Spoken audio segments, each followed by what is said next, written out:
What's going on, boys? Thanks to our patrons and Fiverr customers, subscribe to our Patreon free for behind-the-scenes stuff. Arm yourselves, life stuff. There was almost nothing going on at work today. One of the first really slow days we've had in a long time. And instead of doing something productive, I thought through a story concept. Not super extensively, but more extensively than I have in a long time. Because as important as writing is to me, I rarely write any fiction these days, unless it's very short, self-contained, because writing is a brutal thing to do, or at least long fiction is a brutal thing to do.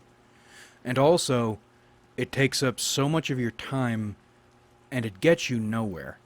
And also, before sitting down to write at all, and this was a lot worse when I was younger, but I would think through these long stories and take notes, and I would never do anything with them.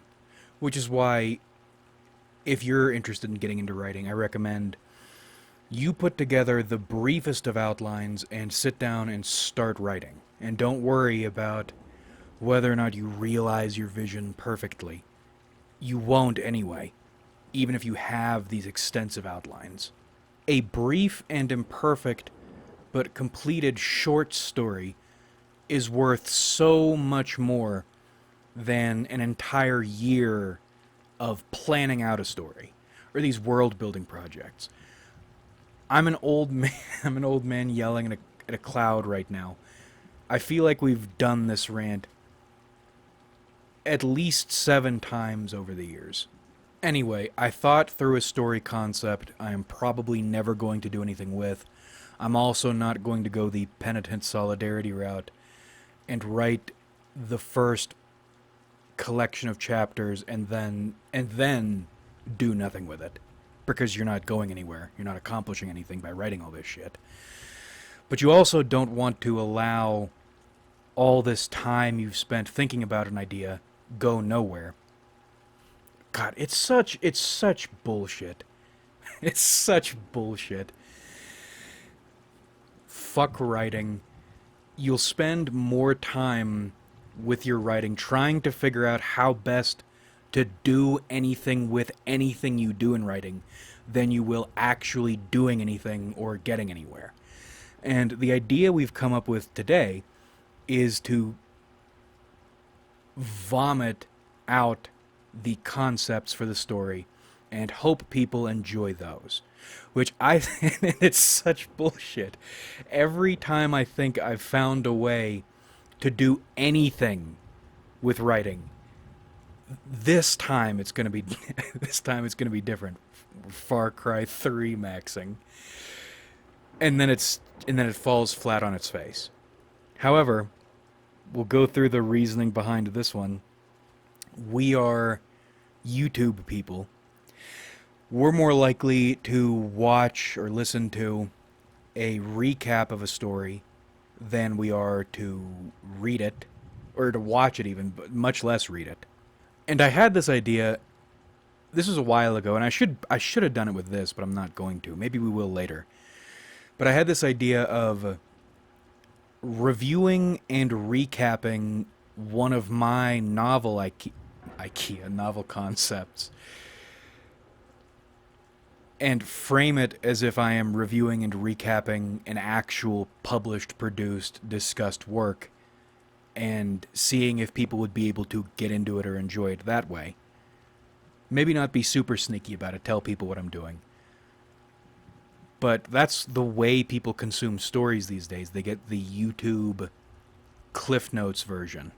That's not what we're doing today. What we're doing today is more like reading off a series of Wikipedia pages that the person making the video remembers poorly and didn't go through all of them. Black characters in fiction fascinate me, because there are so few leading men or leading women who are interesting. Now, we have more than we did in the past, but there's still this inclination toward making them really good, clearly good, or clearly bad. And it's interesting to me because this isn't to say there are no interesting black characters at all, but they're always side characters who have more aura or are more interesting than the main characters, but they're never the focus. Oftentimes they're aliens. I'm thinking of Piccolo, I'm thinking of the Arbiter. But you aren't going to see a black character, main character, get painted on the side of a taco shop. Why? Maybe there are some, but none spring to my mind immediately. Why are you a huge, huge fan of Apollo Creed, but the movies focusing on Creed's son, I don't even know the little the dude's name. This is one of many things I don't know how to make sense of yet. I also don't know what to do with yet. Another thing I'm fascinated with in media is the evil Superman trope. Because Superman, or the idea of Superman, was done to death, although that simplicity is kind of starting to make a comeback. But I think it's nice. I think it should be there. You need a baseline Superman to believe in. But I also don't think that's where we are as people, or what we need as people, or at least completely. That shouldn't be the thing. And not just I don't think it should be, I don't think it will be. I'll be very happy when a baseline optimism sort of Superman or those types of characters retake their thrones, but they'll be side thrones. We have the evil Superman thing. That's still going on. That was starting to get overdone. The Boys brought it back. It's really weird. I think I watched the first 2 seasons of that show, and I followed the rest through clips. I'll have to sit down and watch the rest of it at some point. But Homelander is a triumph. I don't know if he still is, but he was. But it looks like the writing on that show took a massive shit, but there's still moments, and you see them specifically in Homelander. Even though you know writing in a show is going bad when an actor that good is working the lines he's given, trying to make them, trying to sell them, where before it was so effortless because it was just that good. I'm also still quietly obsessed with sociopaths. So my idea was to combine, or is to combine, all 3 of these things and see if we can't take a step forward. So, Black Leading Man, a spin on the evil Superman thing, which was a spin on the normal Superman thing. The... How would you say that? The Superman who poses rhetorical questions using sociopathy. Now, who is our main man? His superhero name is Black Dragon. Because you gotta, just so it's clear that he is black, he is the Black Dragon. And for childhood, I like the idea. I read that book about, well, the book calls it All Stages of Psychopathy, which I guess is the technical terms. Technically, there are no sociopaths, there are only psychopaths, or factor 1 and 2 psychopaths, whatever. I'm still going to use the terms that make sense to me.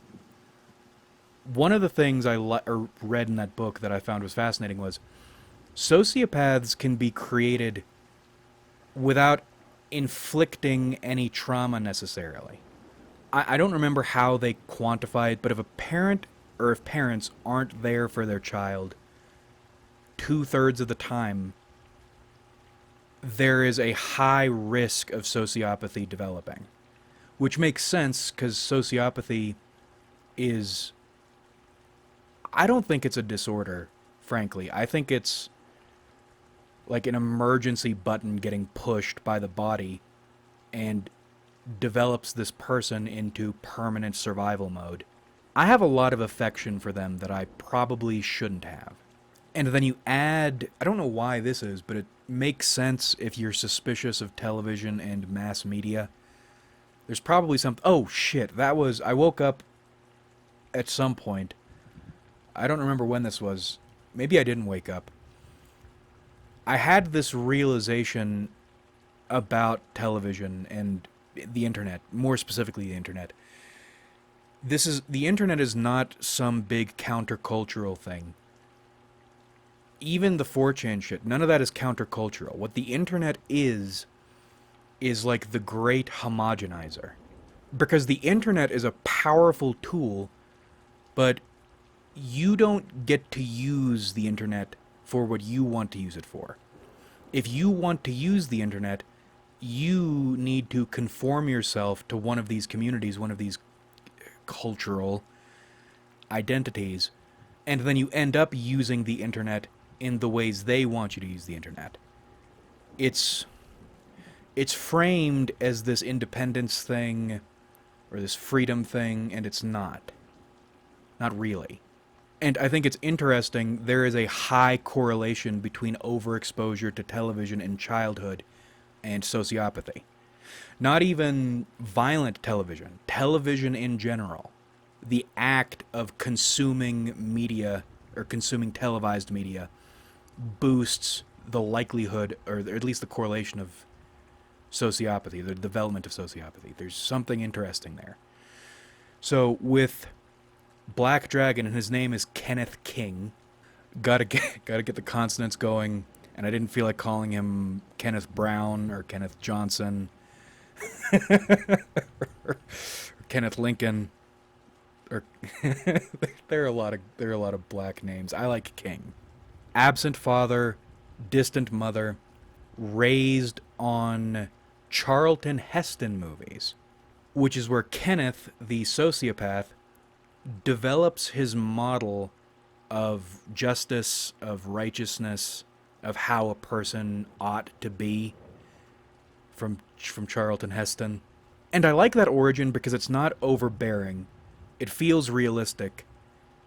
And also, it allows you to do some eccentric shit with the character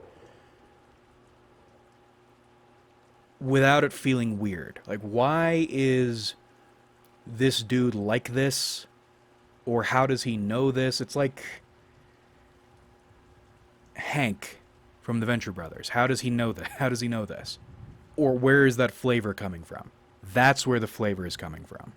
This body of work. Now, Kenneth develops his powers in his late teens and grows into a young man and becomes a superhero. He has a black suit with a scaled thing going on. He has pauldrons, he has a cape, and he wears a knight's helmet. And his superhero symbol is a dragon crest printed across his pauldrons. He might have a sword. I like the idea of a superhero in a world with a sword instead of a shield. But that's a little on the nose for Mr. King, the Black Dragon, so that's still up in the air. He has the standard superhero suite, or Superman-style suite of powers. Strength, flight, enhanced senses. But he can shoot fire out of his hands. And also, people notice he can do something with the sun. And people take that to mean, or people take that noticing to mean he gains his powers from the sun, because that's very Superman-ish. But that's not the case. What he can actually do is direct sunlight. So while Kenneth is already a dangerous superhero, one of the most dangerous in that pantheon, people don't realize he actually has the capacity to essentially nuke cities or scorch the entire planet. Kenneth knows that, and a select few other people know that, but most people don't know that. And in public, his public face, Kenneth is a Charlton Heston-y ass superhero. Always does the right, well, almost always does the right thing, has the American bravado, deeply instilled American values, at least from that era. and also a little bit of edge for a hero of this era. But that's why people like him. He is the model of what people used to believe an American man should be. And maybe you believe American men should be today. And maybe there's an opening where he's saving some people, pulling some antics. And then you get the now classic cameras off moment in which it becomes immediately obvious this dude is not who he says he is or acts like he is on camera. And this happens when Kenneth goes home. And where is home for Kenneth? Home is a bunker deep underground with no lights. He doesn't need lights. He can see in the dark. And I am so brilliant. If I were born in 1890, you'd be studying my ass in your literature courses. I'm the best. I'm a headliner. You have the dragon living in his deep, dark cave, secreted away from everybody. A danger lurking within. But don't worry, that's just one little bit of brilliance. We'll get more brilliant as we go along. Kenneth owns lots and lots of law books, American law books, historical law books. He commissions painters to paint the wise people of history, and he hangs them up around his bunker. And what he spends his little free time doing, because he doesn't need to sleep, is read and reflect on law books and stare at paintings of historically renowned wise people. Who are they? Why are they wise? Why are they renowned? Hours staring at them in the pitch black. And then this is another fun thing I thought of. It's normal for superheroes to have secret identities. What if a superhero has a secret identity that is another superhero with a completely separate set of powers? I feel like that's been done before, but I still like the concept a whole lot. They're not really being a secret normal life identity. This is one side of the coin, that is another side of the coin, and they're linked by this hazy fascination with a topic. In Kenneth's case, law and why certain people were considered wise in different cultures. Now, what is this other identity? I don't have a name for it, and I don't think it needs a name. Super speed, can control shadows, can manipulate technology. Do you remember, I think they're called the Reapers from the original Infamous? An outfit similar to that, blacked out face. And what this side of Kenneth does is stalks and murders corrupt superheroes. But he does it in a very particular way. He gathers all the evidence in the world, he baits them into doing whatever fucked up thing it is they do, he kills them in the act, and then he puts the body and all the evidence in one of many storage lockers around the city. And then he informs law enforcement, and then it's over. Almost nobody can work out who's doing this. But the evidence is so overwhelming, not many people care to try. And Kenneth does this for a few reasons. First, Kenneth never grew out of his desire to hurt people. Because for him, doing it is so easy, and the consequences would be so limited. It would be like, it's like the equivalent of trying not to eat one M&M. And you'll see something similar to what I'm talking about with one of the characters we'll bring up later. That character, also a sociopath, one of the best behaved people in the story, but he's also internally one of the evilest. Why doesn't he, if he's that fucked up, Jesus Christ, why doesn't he do anything fucked up? It's because he's not powerful enough to get away with it. So for him, it makes a lot more sense to stay in line. But for someone like Kenneth, you have to keep yourself in line, and that is a very difficult thing to do. So this helps satisfy his urges, his curiosities, in a way that makes sense. Also, upholds or bolsters his sense of morality. Because he has a sense of morality, but it's difficult because to him, law is like scripture, but laws from different countries and different times, they don't line up. Values are all over the place. His pro-social morality is defined by Charlton Heston and that era of Americanism. But his anti-social justice, technically pro-social, but not really, is to kill people who pervert institutions, corrupt institutions, or have a corrupting influence in positions, institutional positions, who also have the individual horsepower to do a lot of damage by themselves, or at least if a push came to shove, average Joe dipshit isn't going to be able to shove this person out of their position, which is where he comes in. He serially murders power-hungry, corrupt superheroes. And also, in my original notes, I had the idea that he would collect their teeth, but that's hack shit. I still like the collecting thing. So I have him collecting people's social security cards.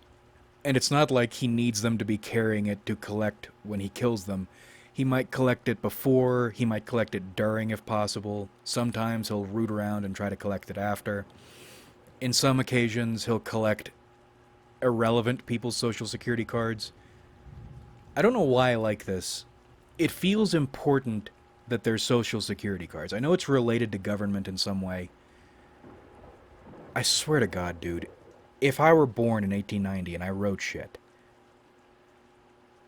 the lice who crawl upon literature would be writing the bombest articles on my fiction.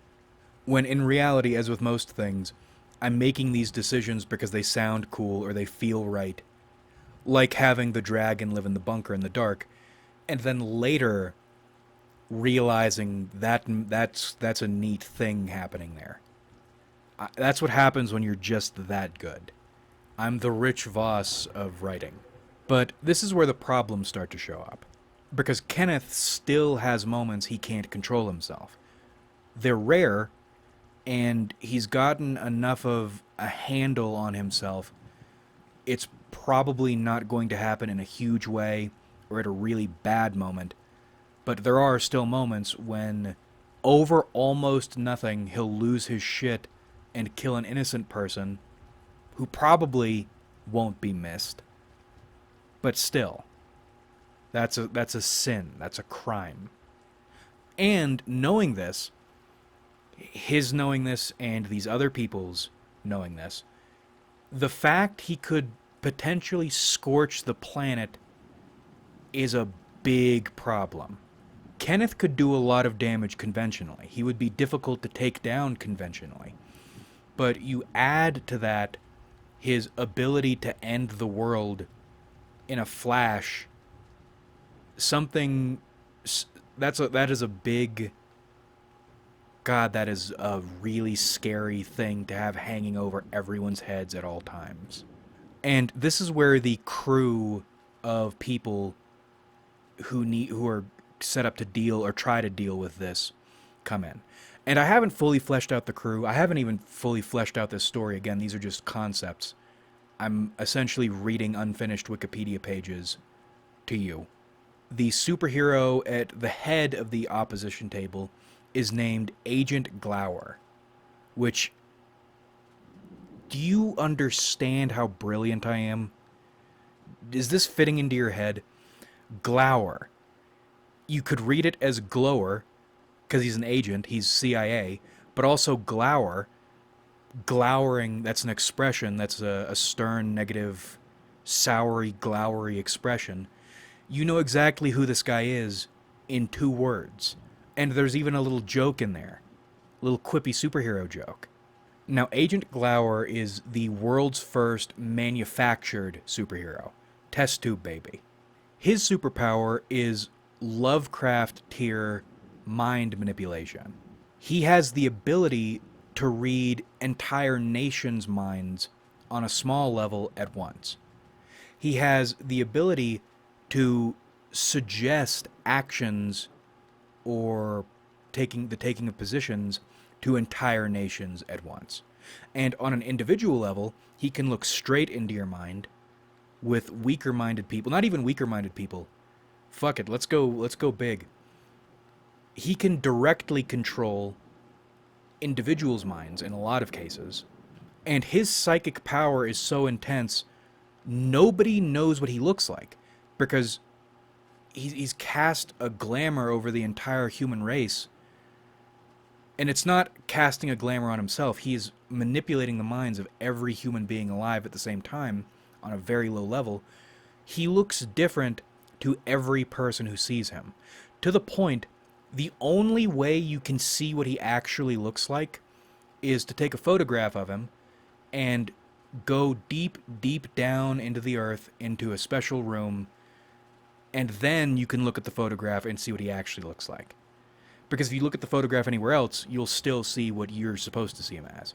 You need to be shielded and super far away with a photograph to see what he actually looks like. So effectively, nobody knows what this dude looks like. Now, a hero like that, or a superhuman like that, is a horrifying concept. That's a world-ending dragon-level threat. Why is this thing allowed to exist? Or why hasn't this gone haywire yet? Well, he has an AI built into his brain, and also a lot of his body probably, that's also explosive. Meaning, if he does anything outside what he's supposed to do, he'll get blown up and probably replaced. And he can't do anything about it because this thing, it's essentially his body. It's not exactly technology anymore. It's biomechanical enough he can't EMP it. If he tried to brain control a surgeon to get it taken out of him, that's not going to happen. The AI would blow up. If he tried to influence people to make the decision to unchain him, the AI would blow him up. And I put this in my notes. I love the English language. Man made for himself a god and then put him in chains. That's not the most poetic way. I feel like I can make that sound more poetic if I sit and think about it for a while. But it's good enough, because that's what they did. They made a psychic god and then restrained it and enslaved it using an AI. That's another thing I was noticing while I was putting together the concepts for this story idea. There's a lot of... It's like Godzilla. There's a lot of background nuclear shit happening in the unconscious of this story. So Agent Glower knows already, and has for a long time, how dangerous the Black Dragon is. But he's always contended, as long as he can read his mind and stays aware of what this dude is up to,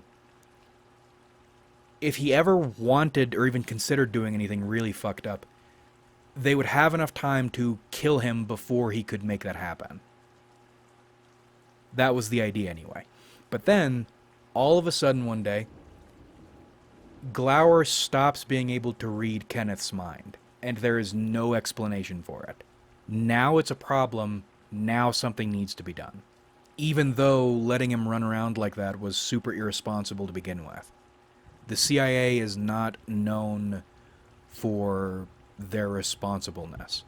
And Glower starts to put together a small-scale strike team to take out Kenneth as quickly and as quietly as possible.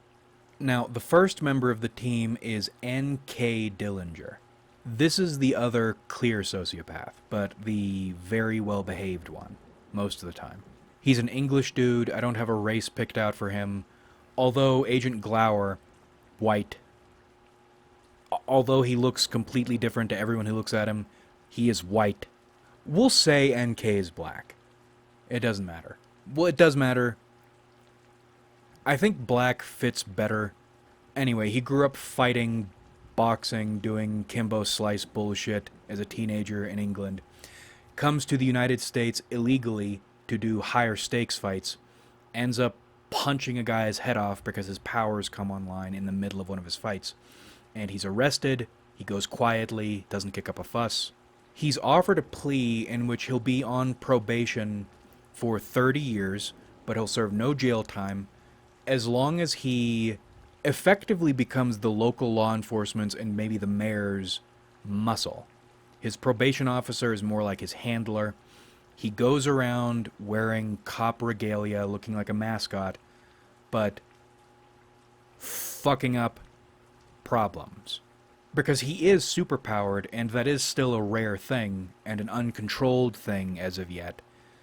But his powers are pretty limited. His most substantial power is the ability to hit shit really hard.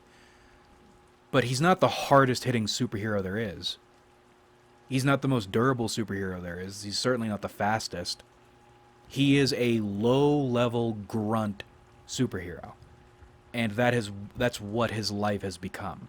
And he lives a pretty good life being a super cop, which, by the way, why doesn't N.K. Dillinger have a superhero name? Well, he does, but N.K., it's a race joke. It's a name for it's an old Southern name for a nightstick, and I can't say that on YouTube. And I would certainly not put that in the story if this ever became anything. But he would still remain N.K. Dillinger. And in this crew, Dillinger goes on loan for Agent Glower's team. There's no loyalty there. There's no concern there. He is the model of low-level corruption of authority, which should make him a target for Kenneth. And that's the reason why. I'd forgotten the reason why he hasn't been targeted. It's because although Dillinger is a clear thug working for a shitty institution, he does everything 100% by the book. He has the ability to use overwhelming force or whatever it is, unnecessary force, but he doesn't. Kenneth knows who Dillinger is, and he watches him, but he doesn't do anything because Dillinger does exactly what his role expects him to do. By the book, nothing more, nothing less. And he's frustratingly within the bounds. Because everybody knows the dude's a monster. But he'll never cross that line, even though you know he wants to. Or could. But hasn't. And I think there's a nice parallel there between Dillinger and Kenneth. Although the end result is very similar, but the ways of arriving there are very different. Because unlike Dillinger, Kenneth actually crosses lines. He does illegal shit, yes, but he doesn't have an institutional position of authority. But he does kill innocent people on occasion. So in some ways, Dillinger is more righteous than Kenneth is.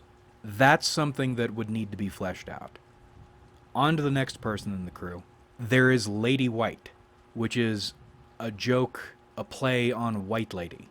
She's black and Japanese, or black and Korean, black and Chinese. That's something I need to think about. That's another aesthetic decision, but it's very important that Lady White is not a white lady. She has the reading rainbow ass hair that makes me want to vomit, but it's the newer, trendier version. She has the nose ring. She wears a white tunic and speaks like a theater kid. She does that new thing in which people are obsessed with Greek gods. So she tries to make herself sound refined and angelic, but that's never what they are. Her powers, along with the standard shit, it's flight, it's laser eyes, and it's speaking with animals, and maybe some other stuff. She's fascinating to me because she is that sort of person given powers.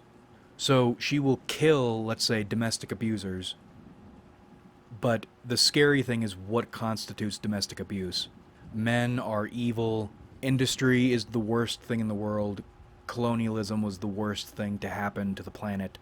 But I also like her because although from a normal person point of view, a lot of what she preaches and does looks hypocritical, within her own framework, she's not hypocritical.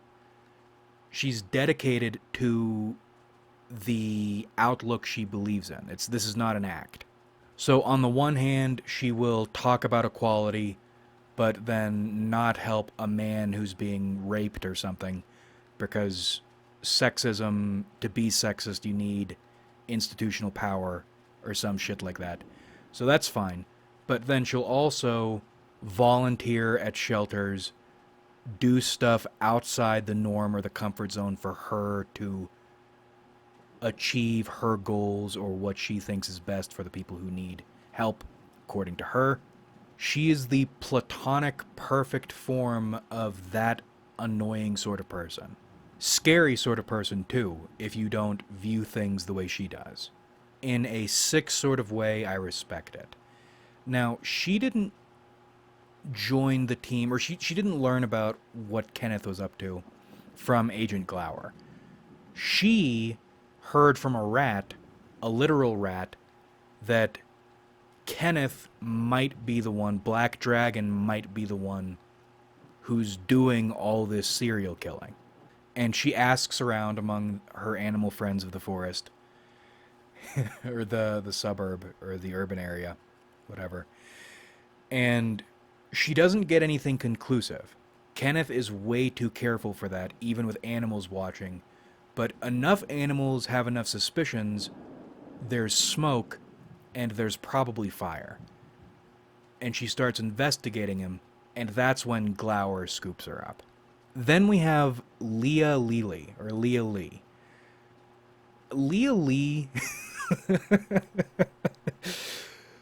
I like Leah Lee.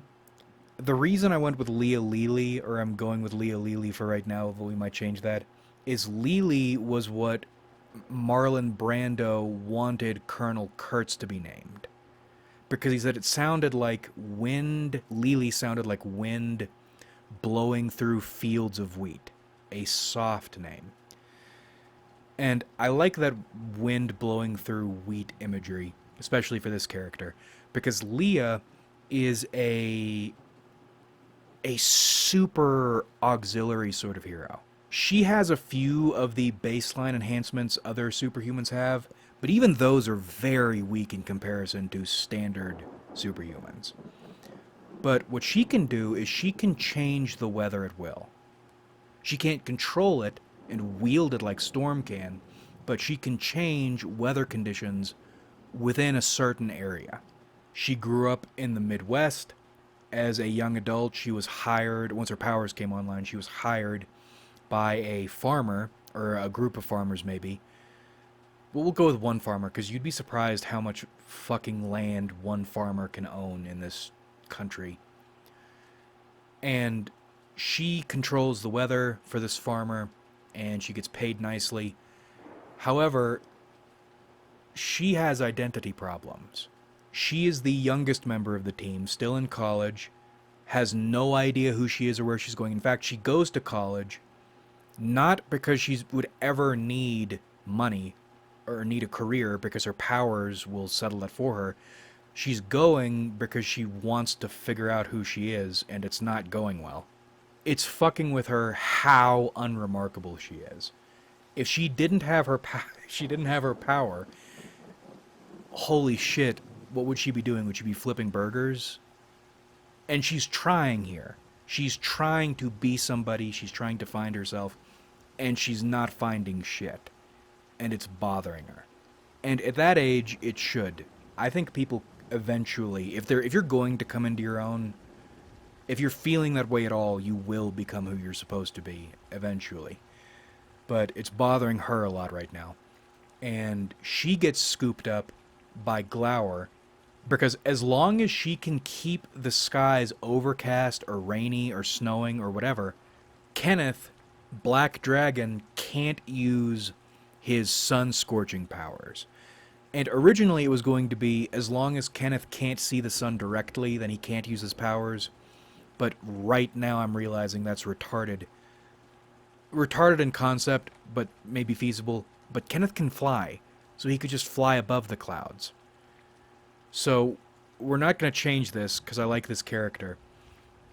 As long as the weather is fucked up somewhat, for some reason Kenneth can't use his powers. Maybe the air pressure fucks with his head and he can't use them. We'll go with that until we come up with something better. So all Leah is a safety to stop Kenneth from potentially using his game end powers. But that doesn't stop him from using any of his other powers. And I'm not sure exactly what we're going to do with Leah, if anything. I like the concept of her character. She was originally going to be white. I changed her into a Latina because, and that was a problem. That distracted me for like 30 minutes thinking about all that. A freckly Latina cowgirl, that's a real problem. Her superhero name would be Vaquera.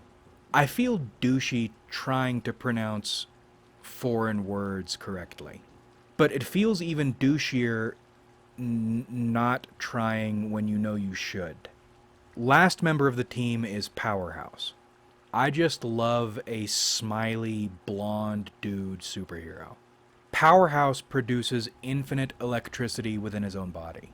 And his body is the only thing limiting his own power output. Meaning, as a superhero walking around, he has electricity powers, some explosive powers connected to electricity, and he can enhance them a bit with some technology, and he does that. He does superhero work, but what he's most known for is being a powerhouse. He goes around the United States and provides power where it's needed, or provides electrical support where it's needed, or on occasion powers entire cities for a time for free. So cities love him, governments love him, anybody with an electric bill loves him when he comes around. And like Lady White, he's sincere in his charity. But with Lady White, that's a selective black and white thinking's sort of charity. With Powerhouse, it's more general, it's more approachable, more generally likable. He'll go on missions to devastated areas, not just around the United States, but around the world, and provide power to them, in addition to doing other shit, superhero work shit. And in terms of power scaling, this is tricky. In a stand-up fight with Kenneth's solar powers restricted, they are about as close as 1 and 1 are going to get. They're far from equals, but I mean in terms of closing that gap, that's as far as they're going to get. If you had to choose one person to take down a full evil black dragon, you bring in Powerhouse to give it a shot. And then the gap between Black Dragon and Powerhouse is the same gap, or similar gap, between Powerhouse and Lady White. And in this team, they're the two, to borrow damned terminology, attack damage carry and, is it AP carry? That's probably still a thing. And how does Powerhouse know about Kenneth? Because Powerhouse, more than anybody aside from Glower maybe, knows something is up with Black Dragon. Well, they were at a superhero party however many years ago, and all of a sudden, Kenneth starts having some kind of episode, and this is when he's still very new. This is after he's done some fucked up stuff to innocent people, but before he started killing serial killing superheroes, corrupt superheroes. So he starts shaking and crying and talking crazy.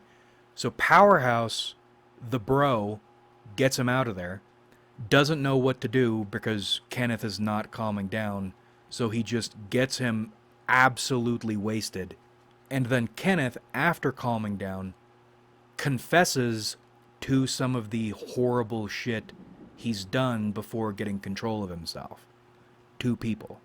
And he very soberly and honestly, directly, although he's drunk, that's probably why he's doing it, appraises who he is and what he is, and in the coming future, what he'll need to do to keep himself under control.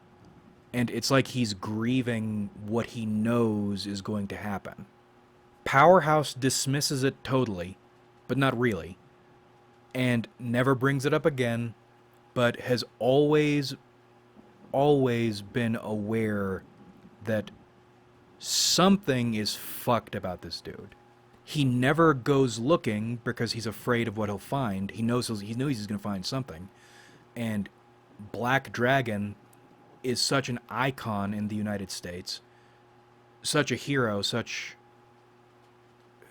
a good thing. He doesn't want to know what's behind it. But he trains. Why does Powerhouse train to be Powerhouse, not just give free electricity guy? It's because people like Kenneth are out there, and that's scary. It's scary to know dragons exist. I also like having at least one character that is very easy to root for.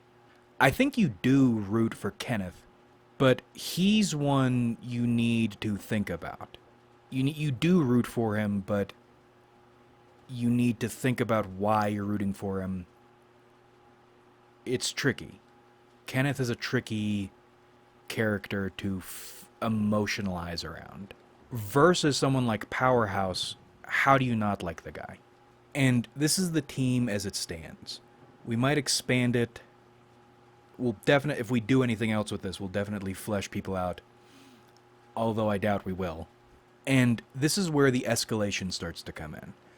I don't want to do the thing in which, or the trope by which, Kenneth knew the entire time that they were on to him. That's not the case. He slowly figures it out the way other people were slowly figuring him out until Glower came in and confirmed everything. And there needs to be an escalation, and maybe that alone could be the escalation. The fact Kenneth is catching on to the fact people are coming to kill him. The more he finds out, the more dangerous the situation seems, because in Glower's mind, this is like mutually assured destruction, in which side B, which is the side they're on, is fumble fucking trying to launch their nukes, but they're failing. Whereas side A, that can launch its nukes instantly, they're realizing what side B is doing. So of course, when you're thinking in this mutually assured destruction mindset, you better pull the trigger now, because if you don't, side A, Kenneth, will. And I think that would be the case for most people. And maybe in terms of escalation, that's enough. I would maybe like other stuff, other forms of escalation, but we'll see. For now, we'll operate with this, because this is good enough. Basically, it seems like Kenneth is getting closer and closer to pushing the button and scorching the planet, so they need to act now. And then finally, when it comes time to pull the trigger and get him, get his ass... Well, maybe I'm jumping ahead. I'm sure that's... It's funny when you're making videos, because sometimes you can feel when an audience is interested, or will be interested in what you're saying, and when they aren't. This is a long-ass rambling video that probably only super core video or viewers are going to watch. And we just pulled the hardest left at the moment I can feel people would be most interested. I don't want to go the hacky route and do the happy thing of, actually, Kenneth is all better now.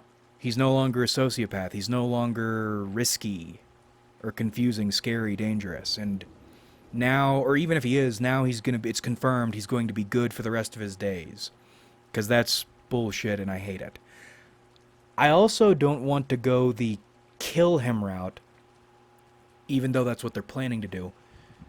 Because that also feels hacky. It feels like it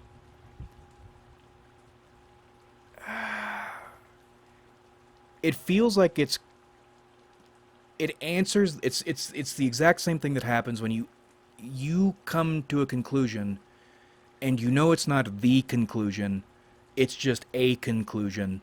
And maybe that's not or that's not dissatisfying for some people. That's really dissatisfying for me. I hate putting a bad cap on a bottle. That's what killing him would do. Because Kenneth's existence is a big, scary question. And to cap it off like that, that is an answer, but it does his life and what he represents a disservice. So I had to come up with something different. What happens when they find him? Because he knows, they know, he is dangerous. He has murdered innocent people. He still occasionally murders innocent people. He doesn't have complete control over himself. So they're afraid of him. They're very right to be afraid of him, especially with all the power he wields and how hard it is to keep himself in line, and he still can't do it sometimes. Even if it's just the smallest thing, killing like some technically innocent but scumbag piece of shit who probably deserves it. That's still a dangerous precedent for someone who could scorch the planet. And he knows they know that. So what happens when the crew pulls the trigger and comes to get him? For good reason. Or good enough reason.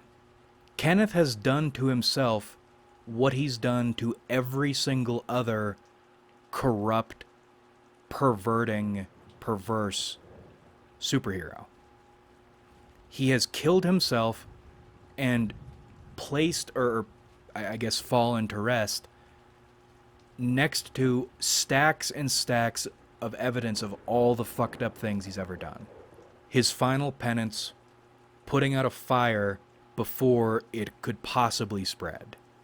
And I like this ending because it's somber, but also because it feels like nothing has been solved. In fact, the world feels more dangerous now.